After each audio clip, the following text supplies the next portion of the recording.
ஓம் ஸ்ரீ பிரித்யங்கரா தேவியே போற்றி போற்றி. நல்லதே நினைப்போம், நல்லதே நடக்கும். சக்தி பிரித்யங்கரா குழந்தைகளுக்கு இந்த தாயின் ஆசீர்வாதம் என்றுமே முழுமையாக பிள்ளையே, இன்று உன்னோடு பேசியே தீர வேண்டும் என்று உன் அம்மா நான் வந்திருக்கிறேன். என் தங்கமே, எனக்காக 5 நிமிடம் ஒதுக்குவதற்கு தயாராக இருப்பாயானால் நிச்சயமாக உன் அம்மா நான் மகிழ்ச்சி அடைவேன். எனக்கு சந்தோஷத்தை கொடுக்க வேண்டும் என்று நீ விரும்புவாய், ஆனால் நிச்சயமாக என் வாக்கினை ஒருபொழுதும் நீ தவிர்த்து விட மாட்டாய். என் தங்கமே, சந்தர்ப்ப சூழ்நிலைகள் உன்னை கேட்க விடாமல் செய்தால் அதற்காக நீ வருந்த வேண்டாம். உன்னுடைய மனதில் இருக்கின்ற எண்ணங்கள் என்னவென்பதை உன் தாயானவள் என்னால் நிச்சயமாக புரிந்து கொள்ள முடியும். அதனால் நீ கேட்கவில்லை என்பதற்காக அம்மா உன் மீது கோபப்பட்டு விடுவாளோ அல்லது நமக்கு அன்பு இல்லை என்று சந்தேகப்பட்டு விடுவாளோ என்று ஒருபொழுதும் நீ நினைக்க வேண்டாம். நான் உன்னுடைய அம்மா என்பதை ஒரு நாளும் மறக்காதே. என்னுடைய பிள்ளையின் மனதில் என்ன இருக்கிறது என்பதை என்னால் நிச்சயமாக புரிந்து கொள்ள முடியும். என் தங்கமே, நான் இன்று உன்னோடு பேச வந்ததற்கான ஒரு முக்கியமான காரணம் இருக்கிறது. என் குழந்தையே, ஒரு சில விஷயங்களை சொல்லியே தீர வேண்டும் என்று வந்திருக்கின்றேன். என் தங்கமே, உன்னுடைய மனதில் சில குழப்பங்கள் இருக்கின்றது. சிலரை பற்றிய சந்தேகங்களும் இருக்கிறது. சுற்றி இருப்பவர்கள் எப்படிப்பட்டவர்கள், அவர்கள் எப்பேற்பட்ட மனநிலையில் இருக்கிறார்கள் என்பதை உன்னால் யூகிக்க முடியவில்லை. எத்தனைதான் ஒருவரை பற்றி புரிந்து கொள்ள முயற்சி செய்தாலும் கடைசியில் உனக்கு தோல்விதான் அதிகமாக கிடைக்கின்றது. நாம் அப்படி அல்லவா நினைத்தோம், ஆனால் இவர்கள் ஏன் இப்படி இருக்கிறார்கள் என்று நீ எண்ணுகின்ற அளவிற்கு தான் ஒவ்வொருவரும் உன்னிடத்தில் நடந்து கொள்கிறார்கள். என் தங்கமே, ஒரு விஷயத்தை நீ தெளிவாக புரிந்துகொள். அடுத்தவர்களின் உடைய செயல்பாடுகளை நீ கண்காணித்து கொண்டிருப்பாய், ஆனால் உன்னிடம் என்ன இருக்கிறது, அவர்கள் என்ன செய்கிறார்கள் என்று எப்பொழுதுமே நீ நினைத்து கொண்டிருந்தால் உன்னுடைய வாழ்க்கை உன்னை விட்டு பறிபோய்விடும் என்பதை நீ மறந்து விடாதே. என் தங்கமே, உனக்கென்று இருக்கின்ற வாழ்க்கையை அழகாக்குவது எப்படி என்பதை பற்றி சிந்திப்பதை விடுத்து அடுத்தவர்களின் வாழ்க்கையை பற்றி சிந்திக்க தொடங்கினால் கடைசியில் வாழ்க்கையில் கஷ்டங்கள் தான் எஞ்சி நிற்கும் என்பதை நீ மறந்து விடாதே. நான் உன் வாழ்க்கையின் மீது அதிக அக்கறை கொண்டவள் என்பதனை நீ உணர்வாய். ஆனால் நிச்சயமாக இனிமேலாவது இந்த வாழ்க்கையை எப்படி நல்லபடியாக சந்தோஷமாக எதிர்கொள்ள வேண்டும் என்பதை நீ புரிந்து கொள்வாய். என் தங்கமே, ஒவ்வொரு நாளும் நீ உன் மனதில் உள்ள எண்ணங்களை வெளிப்படுத்த முடியாமல், நீ மற்றவர்களிடம் எதை சொல்ல முடியாமல் தெய்வத்திடம் வந்து சொல்கிறாயோ, இதுவே உனக்கு கிடைத்த மிகப்பெரிய வெற்றிதான். இந்த வெற்றியாலே நீ கைப்பிடித்து மேலே வந்துவிட நினைக்க வேண்டுமே தவிர ஒருபொழுதும் பின்னோக்கி செல்ல நீ எண்ணிவிடாதே. என் தங்கமே, வாழ்க்கையில் உனக்கு கஷ்டங்களை மட்டுமே கொடுக்க வேண்டும் என்பதற்காக சில உறவுகள் உன்னை சுற்றி சுற்றி வந்து கொண்டிருப்பார்கள். அவர்களிடத்தில் ஒரு நாளும் சிக்கிக்கொள்ளாமல், அவர்களின் மனதில் இருக்கின்ற எண்ணங்களை ஒரு நாளும் நிறைவேற்றி விடாமல் என் பிள்ளை நீ கவனத்தோடு இருக்க வேண்டும். திருமணம் என்பது என்ன தெரியுமா? அவர்களிடத்தில் நான் அப்படி நான் இப்படி என்று உணர வைப்பது கிடையாது. உன்னுடைய செயல்பாடுகள், நீ பெறுகின்ற வெற்றி அதை அவர்களுக்கு உணர்த்த வேண்டும். ஒருபொழுதும் எதையும் மற்றவர்களுக்கு உணர்த்த பாடுபட வேண்டிய அவசியம் இல்லை. ஆனால் உனக்காக உன்னுடைய முயற்சிகளை செய்ய வேண்டியது உனக்கு கட்டாயம் என்பதை நீ மறந்து விடாதே. உன் வாழ்க்கை எப்பொழுதுமே நீ உன்னை பற்றி அதிகமான சிந்திக்க வேண்டுமே தவிர அடுத்தவர்களை பற்றி சிந்தித்து கொண்டே இருப்பாய், ஆனால் உனக்கு கஷ்டங்களும் கவலைகளும் தான் அதிகமாக மிஞ்சும். அடுத்தவர்களுக்கு ஒன்று என்றால் உதவிக்கு ஓடின உனக்கு ஒன்று என்றால் உதவுவதற்கு யாரும் இல்லை என்பதை நீ இப்பொழுதெல்லாம் உணரத் தொடங்கி இருக்கிறாய் அல்லவா? எல்லோருமே அவ்வளவுதான் என்று நினைக்கின்ற அளவிற்கு தான் நடந்து கொள்கின்றார்கள். என் தங்கமே, இது போன்று எத்தனையோ பேரை நீ கடந்து வந்து விட்டாய்.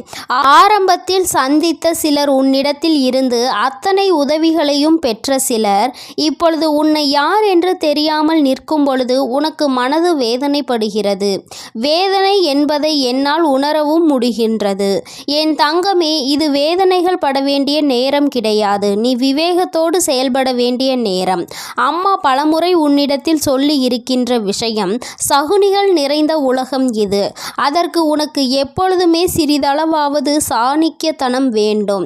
அது இருந்தால் மட்டும்தான் இன்றைய நிலையில் இந்த மனிதர்களுக்கிடையில் உன்னால் வாழ்ந்து காட்ட முடியும் என்று.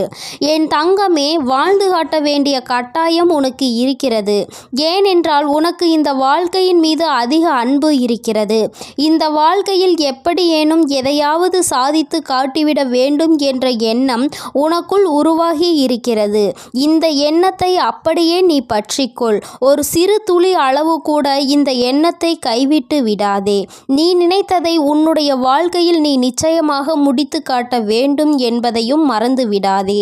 யார் என்ன நினைத்தாலும் பரவாயில்லை, என்னால் நான் நினைத்ததை முடிக்க முடியும், இந்த வாழ்க்கையை நான் பார்த்து கொள்ள வேண்டும் என்று ஒருமுறை நீ சிந்தித்து நடப்பாயானால் நிச்சயமாக பாதி பிரச்சனைகள் உனக்கு வாழ்க்கையில் வராமலேயே சென்றுவிடும்.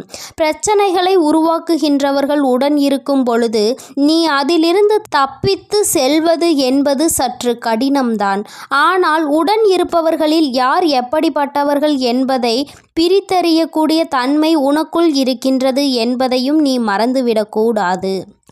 என் தங்கமே, இன்று நீ வேதனைப்பட்ட ஒரு விஷயம் நாளை உனக்கு அந்த வேதனைகளே இல்லாமல் சந்தோஷத்தை மீண்டும் கொடுத்துவிடும். அந்த சந்தோஷத்தை அனுபவிக்க இன்று உன்னுடைய உடலில் நல்ல தெம்பு இருக்க வேண்டும். என் தங்கமே, உடல்நிலையிலும் மனநிலையிலும் நல்லதொரு முன்னேற்றங்கள் இருந்தால் மட்டும்தான் வாழ்க்கையில் நீ எதை அடைய வேண்டும் என்று நினைக்கின்றாயோ அதை உன்னால் அடைய முடியும். என் தங்கமே, செய்வது என்னவென்று உணராமல் செய்கின்றவர்கள் இங்கு ஏராளம். ஆனால் தான் செய்வது தனக்கு நல்லது என்று உணர்ந்து கொண்டு செய்பவர்கள் இங்கு சற்று குறைவுதான். என் தங்கமே, உனக்கு நல்லது என்று ஒரு விஷயம் தோன்றுகிறது என்றால் அந்த விஷயத்தை நீ மனதார செய்ய வேண்டும். அவர்கள் என்ன நினைப்பார்கள், இவர்கள் என்ன நினைப்பார்கள் என்றெல்லாம் எண்ணி உனக்கு நல்லதை கொடுக்கக்கூடிய ஒரு விஷயத்தை நீ கைவிட்டு விடக்கூடாது என்பதில் கவனமாக இருந்தால் போதும். என் தங்கமே, உன்னுடைய வாழ்க்கை உன்னை சுற்றி உனக்கு கொடுத்த பல நல்ல விஷயங்களை முதலில் உனக்கு பாதி விஷயங்கள் புரிந்துவிடும். இப்படித்தான் வாழ்க்கை இருக்கும், இதை விடவா நமக்கு கஷ்டங்கள் வந்துவிட போகின்றது என்கின்ற மனநிலை உனக்கு அப்பொழுது வந்துவிடும். என் தங்கமே, முதலில் ஒரு தெளிவான மனநிலையில் எப்பொழுதுமே நீ இருக்க வேண்டும். குழப்பம் என்பது உன்னை மேலும் அடுத்த செயல்களை செய்ய விடாமல் தடுத்து நிறுத்தும். யாரை பார்த்தாலும் சந்தேகம் வந்துவிடும். எதற்கெடுத்தாலும் சந்தேகம் என்றால் அதுவும் வாழ்க்கையில் ஒரு தவறு என்பதையும் நீ புரிந்துகொள். சந்தேகப்பட வேண்டிய இடத்தில் சந்தேகப்பட வேண்டும்.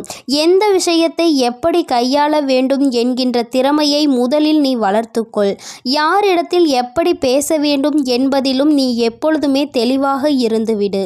அவசரப்பட்டு விட்டு அதன் பிறகு ஏன் பேசினோம், எதற்காக பேசினோம் என்று வருந்துவதனால் எந்த பலனும் கிடையாது.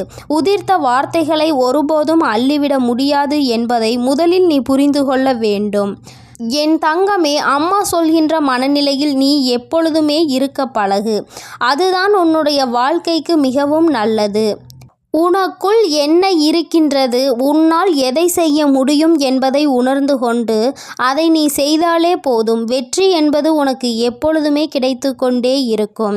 என் அன்பு குழந்தையே, நீ என்றுமே மன நிம்மதியோடும் மனநிறைவோடும் இருக்க வேண்டும். இது ஒன்றே போதும் இந்த தாயானவள் உன்னோடு என்றுமே பயணித்து கொண்டிருப்பதற்கு. என் செல்ல குழந்தையே, இந்த தாயானவளினுடைய ஆசீர்வாதங்களும் அன்பும் உனக்கு எப்பொழுதும் முழுமையாக கிடைத்து கொண்டே இருக்கும். அதனால் நீ எதற்காகவும் கலங்காதே, எதை நினைத்தும் வருந்தாதே. நீ நல்லதையே நினைத்தால் உன் வாழ்வில் எல்லாம் உனக்கு நல்லதாக மட்டுமே நடக்கும். ஓம் சக்தி, ஓம் ஆதிபரா சக்தி, ஓம் என் அன்பு குழந்தைக்கு இந்த சக்தி பிரித்யங்கராவின் அன்பும் ஆசீர்வாதமும் முழுவதுமாக கிடைக்கும். ஓம் ஸ்ரீ பிரித்யங்கரா தேவியே போற்றி போற்றி. ஓம் ஸ்ரீ பிரித்யங்கரா தேவியே போற்றி போற்றி.